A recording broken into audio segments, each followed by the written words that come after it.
Hey guys, Milesy here. Welcome back to the channel and welcome back to Sunday Gaming News. Every Sunday I run through the week's headlines in the gaming world to keep you guys updated. And if you're new here, hit that subscribe button, ring that notification bell so you can stay up to date with all of the content here that I post. Okay, so where are we this week? I mean, it's a pretty mad time, being June, that normally it'll be E3, which isn't being held right now this year. But we do have Summer Game Fest, and it was kicked off with Sony's State of Play. And all in all, it was okay. It was a little bit disappointing, in my opinion, that is. You guys may feel different. We did have some heavy hitters like the Resident Evil 4 remake trailer, which is probably the biggest one for me coming out of that event. Comes out in 2023 and is a full rework of the game, just like we had for Resident Evil back on the GameCube, Resident Evil 2 and Resident Evil 3.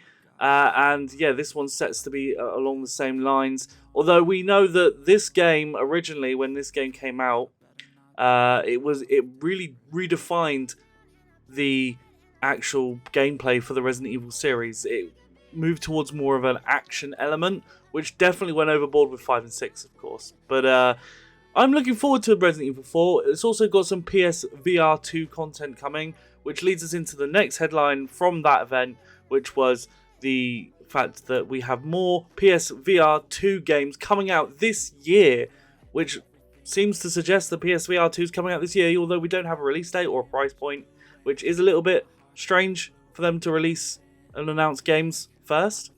But we have Resident Evil Village coming to PSVR 2. We have Resident Evil 4 Remake content. Whether that'll be the full game or not is yet to be confirmed. We also have Walking Dead Saints and Sinners Retribution Part 2, which I played on the Oculus Quest 2. And yeah, it's great. And I really hope that the next chapter steps it up. It does look really, really fun with a lot more zombies on screen. And then we have Horizon Call of the Mountain, which is a VR dedicated sequel to Horizon Zero Dawn and Horizon Forbidden West, as well as some actual DLC for Horizon Forbidden West as well that launched that day. So guys, let me know if you've jumped into that, because I haven't finished the first game yet. I am progressing through that game like a snail. It's so damn slow. But we did have the Final Fantasy 16 trailer drop, and I know this is going to get a lot of people hyped.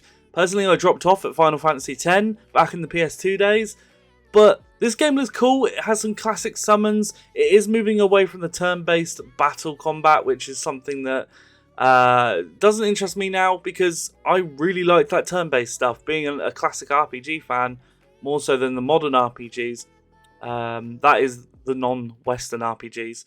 Yeah, I don't think I'll jump into this one for any time soon, but it does look good. It does look really good, and taking the Final Fantasy series into the future looks great. And I hope you guys enjoy that. Let me know if you're picking that up on day one. We also had the announcement of Stray coming to the PlayStation, but it's also coming to the PS Plus for no extra cost on some of those tiers.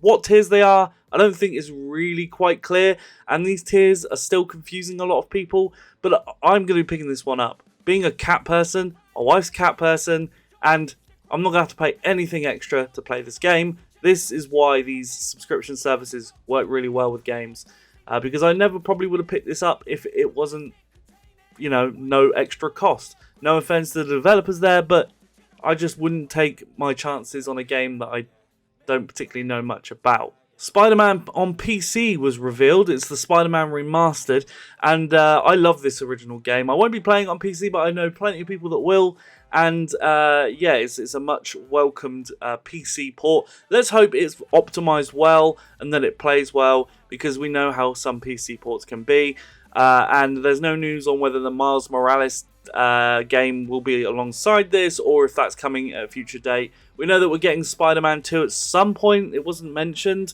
but hopefully we'll get Miles Morales closer to that release date for the second game.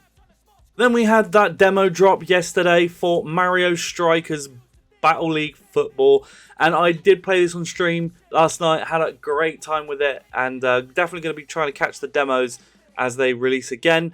And I'm close to thinking I want this on release. It's a great game.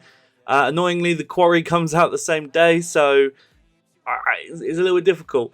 But this does look really, really fun. Being someone that missed the original game or games before this, I didn't realise how fun this game would be. Let me know in the comments, guys, if you picked this one up and or if you tried the demo, maybe you didn't like it that much. Let me know. Is there any major differences from this one to the older games?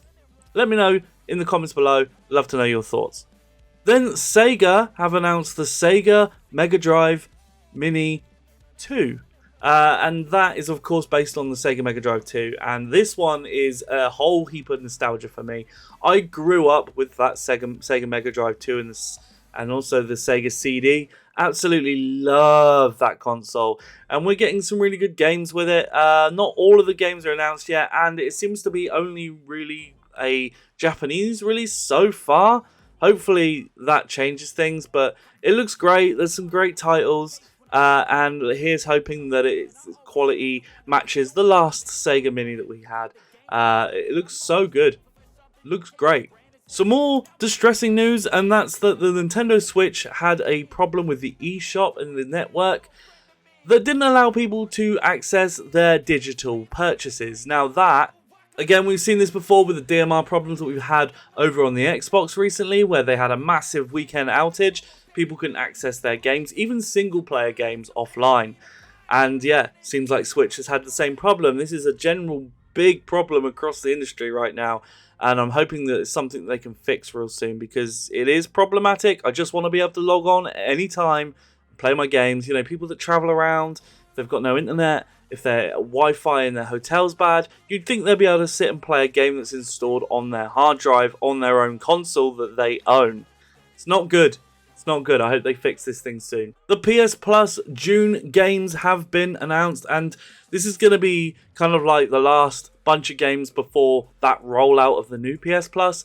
And those games, of course, are God of War, the remake of the original game, and I still haven't played this one. This one did come out free with the PS Plus collection upon the console launch, so I think a lot of people do have this, but I think this is trying to kind of fill that void of not having any God of War Ragnarok news. The second game is Nickelodeon All-Star Brawls, which is that kind of Smash clone, which we also have that Warner Brothers Multiverses game, which is very similar. Very interesting that this is dropped on PS Plus already. Very interesting indeed. And the other one is a Naruto game that I don't really know much about. I don't know much about Naruto. I won't be playing it. I'll just pick it up and add it to my library anyway. And back to Sega, IGN have struck some kind of deal where they were able to show gameplay, world-first gameplay for Sonic Frontiers. Sonic Frontiers is this new open world compared to Breath of the Wild, and I'm very interested to see what this is like. However, fans are not happy with the outcome of this reveal. They are not so impressed with the gameplay and combat, and they're actually calling for Sega to delay the game, which must be frustrating, because I know Sega are looking for high scores on this one. They need a hit. They need a Sonic hit at this point. They've done well with the movie franchise that's been ignited, and we're on the second one there. Now with the games, it's different altogether. A lot of people are unhappy with this reveal, and it's been a long time since we've had a real big Sonic smash hit. So fingers crossed they can work this one out, and hopefully there's more to it that we haven't seen. But yeah, not looking amazingly promising for Sonic fans. Rare devs have been playing Goldeneye behind the scenes and unlocking achievements, as people have dug out. And there's still no word on when this game, or if this game, is coming to Xbox. All the achievements were leaked online. You can actually view these documents and actually see it for yourself. There is achievements hidden for this game to be released at some stage. Maybe it'll become part of a new pack for Rare Replay, or some maybe Rare Replay 2. I don't know if there's enough content there to release a Rare Replay 2. Or if this game will just drop on Game Pass and it will be part of that announcement we get at the Xbox and Bethesda showcase. But people are unlocking achievements for it. And if you remember, GoldenEye came out on the N64. Huge hit. Became a cult classic. and I love this game. I absolutely love it. I hope that there's some great enhancements if this game does come out. I'm looking forward to seeing the trophies for it, being an achievement hunter, as you guys know. This could be awesome.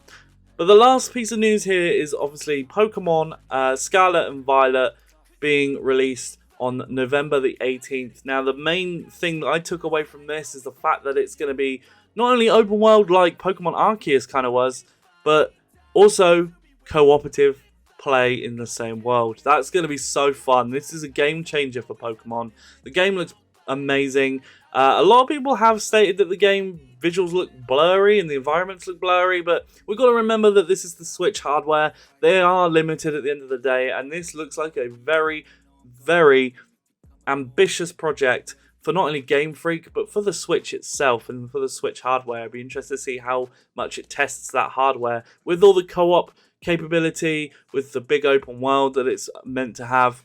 Who knows? It's going to be very interesting, and I really, really do hope we get that Switch Pro, because those rumors still fly around, ever since the Switch came out, but they've been heating up recently because of the Zelda Breath of the Wild 2 gameplay that was shown, and maybe this is the same. Maybe we'll get some kind of advanced version for a new Switch. Who knows, guys? Let me know what you think down in the comments below. That's it for Sunday Gaming News this week. Stay tuned next week for more, and if you want to check out my Twitch streams, I stream very regularly.